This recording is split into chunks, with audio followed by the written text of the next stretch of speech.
अस्सलाम वालेकुम, welcome to my channel नॉवलिस्टिक। वो मेरा साहिबा किस्त नंबर 29। हसन और खदीजा अपनी मंजिल की जानिब रवा दवा थे। हसन खामोशी के साथ ड्राइविंग कर रहा था। उसका दिल बहुत उदास था। वो बहुत बर्दाश्त से काम ले रहा था। वो प्यार, वो एहसास, वो जज्बात जो वो इतने टाइम से भूलने की कोशिश कर रहा था, एकदम से फिर से उमड़ आए थे। कैसे कैसे वो मिरहा की जगह किसी और को दे सकता था। इसका दिल भर आया था, लेकिन वो कुछ नहीं कर सकता था। बस बस हसन, यहीं रोक दे, हमें यहीं उतरना है, खदीजा ने कहा। खदीजा की आवाज़ सुनकर वो चौंका। इसने एक नज़र खिड़की से बाहर देखा तो इसे याद आया कि ये तो वही जगह है जहाँ मिरहा और नादिया के लिए रहने का इंतज़ाम किया था। ये एक नामूर सोसाइटी थी। हसन को ये तो पता था कि इसके दोस्त का घर यहीं है, लेकिन ये नहीं पता था कि घर है कौन सा। क्योंकि जब मिरहा और नादिया यहाँ पर शिफ्ट होने आई थी तो हसन इनके सामने नहीं आया था, बल्कि इसने निदा को भेज दिया था। इसने एक नज़र इस पूरी सोसाइटी पर डाली और बाहर आया गाड़ी से।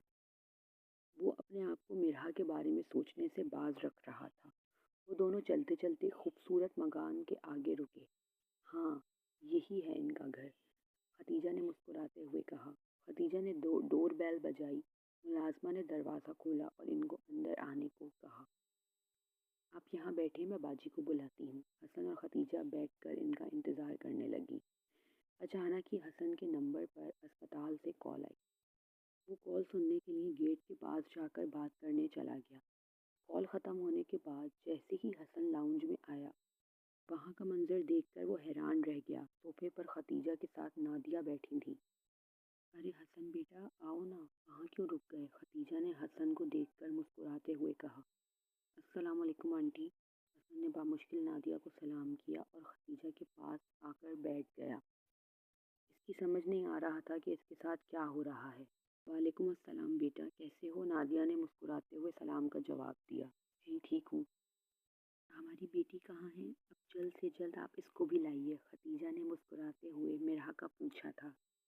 जी जी, मैं अभी बुला के लाती हूँ, नादिया ने मुस्कुराते हुए कहा और मिरहा को बुलाने चली गई।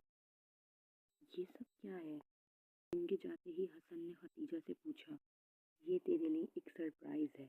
मैंने इस दिन निदा और तुम्हारी बातें सुन ली थी, और मैं इतनी संगदिल नहीं हूँ हसन, जो तेरे लिए इतना भी ना कर सकूँ। खदीजा ने मुस्कुराते हुए पूरी बात बताई। हसन की आंखों में आंसू आ गए थे। वो फौरन खदीजा के गले लग गया।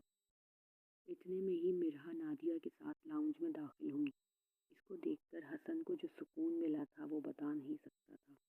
वो हमेशा की तरह बहुत प्यारी लग रही थी। हसन की नज़रें मिरहा पर से हट नहीं रही थी। दूसरी तरफ मिरहा शर्म के मारे नज़रें नहीं उठा रही थी। क्या यूं यूं भी दुआएं कबूल होती हैं? हसन मिरहा को देखते हुए सोच रहा था। देखें, हमारी तरफ से तो रिश्ता मंजूर है, हमें कोई एतराज़ नहीं है, जैसे कि हमारी पहले भी बात हो चुकी है। अब आप बस ये बताएं कि हम अपनी बेटी को लेने कब आएँ? खदीजा ने बात शुरू करते हुए कहा। जी जी बिल्कुल, ये तो आपकी अमानत है, जैसा आप ठीक समझें। मेरे ख्याल से तो अगले जुम्मे का दिन बिल्कुल ठीक रहेगा। देखें बहन जी, हमारी तरफ से सारी तैयारियां पूरी हैं। खदीजा बहुत ज़्यादा बेताब लग रही।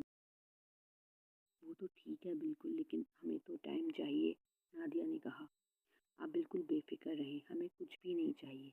अल्लाह का दिया सब कुछ है, बस हमें हमारी मिरहा दे दें बस। बस तो फिर अगले जुम्मे की तारीख रखते हैं निकाह के लिए।